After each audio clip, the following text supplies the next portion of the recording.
तो हाल ही में एक ब्लॉकबस्टर फिल्म आई, धुरंधर 2। लेकिन क्या ये सिर्फ एक फिल्म है? एक विश्लेषण के मुताबिक ये एक ताकतवर राजनीतिक हथियार भी हो सकती है। मतलब इसे सिर्फ मनोरंजन के लिए नहीं बनाया गया, बल्कि लोगों की सोच को बदलने के लिए। तो आइए जरा देखते हैं कि ये विश्लेषण आखिर कहता क्या है। तो इस पूरे विश्लेषण को समझने के लिए हम इसे 5 हिस्सों में देखेंगे। सबसे पहले, फिल्म एक विज्ञापन की तरह कैसे है। फिर मनाने की कला, यानी कि कौन सी टेक्निक्स इस्तेमाल हुई हैं। तीसरा, हाल के इतिहास को कैसे फिर से लिखा जा रहा है। चौथा, क्या है जो हमें नहीं दिखाया गया। और आखिर में इसका गैसलाइटिंग इफेक्ट क्या है। पहला सेक्शन है फिल्म एक विज्ञापन के रूप में। क्या ये सिर्फ एक फिल्म से बढ़कर है? तो देखिए, सबसे पहला और सबसे बड़ा दावा ये है कि ये फिल्म सिर्फ एंटरटेनमेंट नहीं है। सोर्स का तर्क है कि इसका असली मकसद एक पॉलिटिकल एड की तरह काम करना है, जिसका सीधा सीधा लक्ष्य है ऑडियंस की राय पर असर डालना। अब इस दावे को पुख्ता करने के लिए सोर्स ये कोट सामने रखता है असम के मुख्यमंत्री हेमंत बिस्वा शर्मा का बयान। जो लोग धुरंधर देखने जा रहे हैं वो बीजेपी को वोट करेंगे। सोचिए, जब रूलिंग पार्टी का एक मुख्यमंत्री खुले तौर पर ऐसा कहता है तो फिल्म के राजनीतिक मकसद पर सवाल उठना तो लाजमी है ना। सोर्स एक और बड़ी चालाक टेक्निक की तरफ इशारा करता है। आपने देखा होगा, फिल्मों में अक्सर लिखा होता है वास्तविक घटनाओं से प्रेरित। विश्लेषण कहता है कि यहाँ ये सिर्फ एक डिस्क्लेमर नहीं है, ये एक तरह का लीगल चीट कोड है। ये सच और कल्पना के बीच की लकीर को इतना धुंधला कर देता है कि देखने वाला ये सवाल ही नहीं कर पाता कि भाई इसमें असली क्या है और मनगढ़ंत क्या। तो दूसरा सेक्शन है मनाने की कला, एक विज्ञापन की तकनीकें। तो सवाल ये उठता है कि अगर ये फिल्म एक विज्ञापन है तो ये ऑडियंस को मनाती कैसे है। ये हिस्सा ठीक इसी सवाल का जवाब देता है। हम उन साइकोलॉजिकल टेक्निक्स पर गौर करेंगे जिनका इस्तेमाल सोर्स के मुताबिक लोगों की भावनाओं को मोड़ने के लिए किया गया है। सोर्स एक बहुत ही पावरफुल साइकोलॉजिकल टेक्निक की पहचान करता है जिसे कहते हैं इमोशनल प्राइमिंग। अब ये है क्या? इसका मतलब ये है कि मेन स्टोरी शुरू होने से पहले ही आपको दिमागी तौर पर एक खास भावना जैसे गुस्सा या डर महसूस करने के लिए तैयार कर दिया जाता है। तो सोर्स के मुताबिक फिल्म के शुरू में ही एक बहुत ही ग्राफिक, परेशान करने वाला सीन है पाकिस्तान में एक मॉब किलिंग का।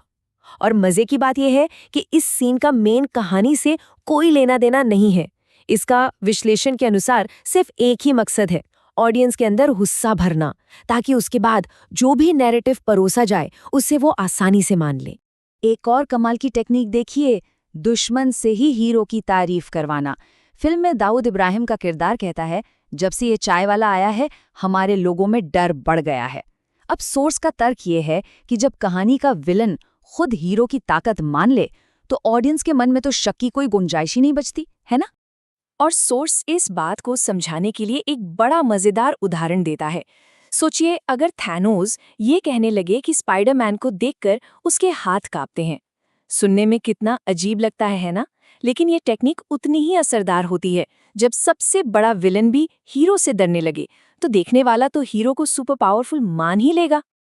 अब आते हैं सेक्शन 3 पर, हाल के इतिहास को फिर से लिखना, जब तथ्य लचीले होते हैं। अब हम सोर्स की आलोचना के बिल्कुल सेंटर में आ रहे हैं। इस हिस्से में हम फिल्म में किए गए कुछ खास ऐतिहासिक दावों को देखेंगे और उनकी तुलना असली डॉक्यूमेंटेड फैक्ट से करेंगे। तो देखिए, यहाँ फिल्म का दावा और सोर्स का काउंटर पॉइंट आमने सामने है। फिल्म का दावा है कि अमेरिका से पैसा लेकर आईएसआई ने एनजीओज, मीडिया और यूनिवर्सिटीज को फंड किया ताकि मोदी 2014 का चुनाव न जीत पाए। लेकिन सोर्स का काउंटर क्या है कि पूर्व आईएसआई चीफ ने तो कहा था कि वो मोदी को पीएम के तौर पर पसंद करते थे, और अमेरिकी अधिकारियों ने तो 2014 चुनाव से पहले मोदी से मुलाकात की थी। बिल्कुल उल्टी कहानी। तो सोर्स के मुताबिक ये सिर्फ एक फिल्मी कहानी नहीं है, इसे व्हाट्सएप फॉरवर्ड से प्रेरित कहा गया है। और इसका असर, असल दुनिया में इसका इस्तेमाल 2014 से अब तक 20,000 से ज्यादा एनजीओ पर हुई कार्रवाई को सही ठहराने के लिए किया गया। मतलब ये सिर्फ कहानी नहीं है, इसके असल नतीजे हैं। अब नोटबंदी पर आते हैं। फिल्म इसे कैसे दिखाती है? एक मास्टर स्ट्रोक, जिससे पाकिस्तान से आ रही 60,000 करोड़ की फेक करेंसी को रोका गया। वाह!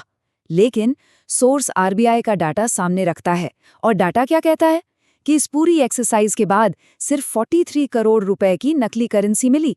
60,000 करोड़ और 43 करोड़, ये अंतर तो जमीन आसमान का है। और ये नंबर 99.3%, ये अपने आप में एक पूरी कहानी कहता है। सोर्स बताता है कि नोटबंदी में बंद हुए नोटों में से 99.3% वापस बैंकिंग सिस्टम में आ गए।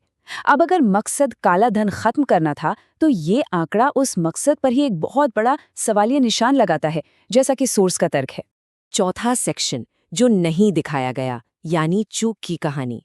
देखिए, इतिहास को बदलने का एक तरीका तो है तथ्यों को तोड़ मरोड़ कर पेश करना, लेकिन एक और तरीका है कुछ खास तथ्यों को पूरी तरह से गायब कर देना। और सोर्स का तर्क है कि इस फिल्म में जो नहीं दिखाया गया, वो शायद उससे भी ज्यादा जरूरी है जो दिखाया गया है।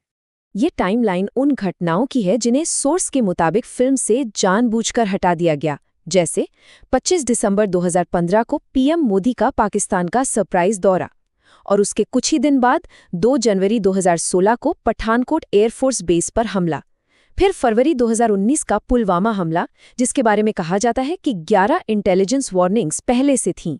ये वो बातें हैं जो फिल्म की सिंपल हीरो वाली कहानी में फिट नहीं बैठती। तो सोर्स का तर्क क्या है कि ये चूक जानबूझकर की गई है, क्योंकि इन घटनाओं को दिखाने से फिल्म की जो सीधी साधी वीर गाथा वाली कहानी है वो बहुत कॉम्प्लिकेटेड हो जाती। ये ठीक वैसा ही है जैसे आप कोई सामान बेच रहे हो और उसकी सारी खराब बातें छिपा ले। और अब आते हैं 5वें और आखिरी हिस्से पर, गैस लाइटिंग का प्रभाव, यानी आपकी सच्चाई को ही फिर से लिख देना। ये इस पूरे विश्लेषण का सबसे जरूरी हिस्सा है, जो बताता है कि फिल्म का देखने वालों पर आखिर में मनोवैज्ञानिक असर क्या होता है। अब सोर्स फिल्म के एक बहुत ही, कह सकते हैं, डिस्टर्बिंग सीन का विश्लेषण करता है। फिल्म में एक गैंगस्टर की कस्टडी में हुई मौत को एक क्लीन इंटेलिजेंस ऑपरेशन की तरह दिखाया गया है, लेकिन असलियत क्या थी? सोर्स बताता है कि ये एक असल घटना थी जिसे उस वक्त कानून व्यवस्था की एक बड़ी नाकामी के तौर पर देखा गया था। और सबसे बड़ा कॉन्ट्राडिक्शन देखिए, हमारी संसद ने आधिकारिक तौर पर उसी व्यक्ति को श्रद्धांजलि दी थी जिसे फिल्म में मार दिया गया दिखाया जा रहा है। तो इन सभी टेक्निक्स का जो मिला जुला असर होता है, उसे सोर्स एक शब्द में बताता है, गैसलाइटिंग। ये एक तरह का मनोवैज्ञानिक हेरफेर है, जिसमें किसी व्यक्ति या समूह को उनकी अपनी याददाश्त, उनकी अपनी समझ पर शक करने के लिए मजबूर किया जाता है। और सोर्स का दावा है कि ये फिल्म ठीक यही करती है। ये उन लोगों को जिन्होंने खुद वो सब झेला है, एटीएम की लाइनें, पुलवामा हमले का दुख, उन्हें बताती है कि जो उन्होंने महसूस किया, जो उन्होंने जिया, वो वैसा था ही नहीं जैसा उन्हें लगा। मतलब फिल्म आपकी यादों को ही चुनौती दे रही है। और यहीं पर सोर्स अपना सबसे दमदार निष्कर्ष देता है कि जब ये काम इतने बड़े पैमाने पर, बड़े पर्दे पर होता है, तो ये सिर्फ एक फिल्म नहीं रह जाती, ये एक हथियार बन जाती है। तो आखिर में सोर्स एक सवाल छोड़ जाता है, जब कोई फिल्म उन घटनाओं को ही नए सिरे से लिख दे जिन्हें देखने वालों ने खुद अपनी आंखों से देखा है, अपनी जिंदगी में जिया है, तो उसका असली मकसद क्या हो सकता है? ये एक ऐसा सवाल है जो सोचने पर मजबूर करता है कि हम जो देखते हैं उस पर कितना और कैसे यकीन करें।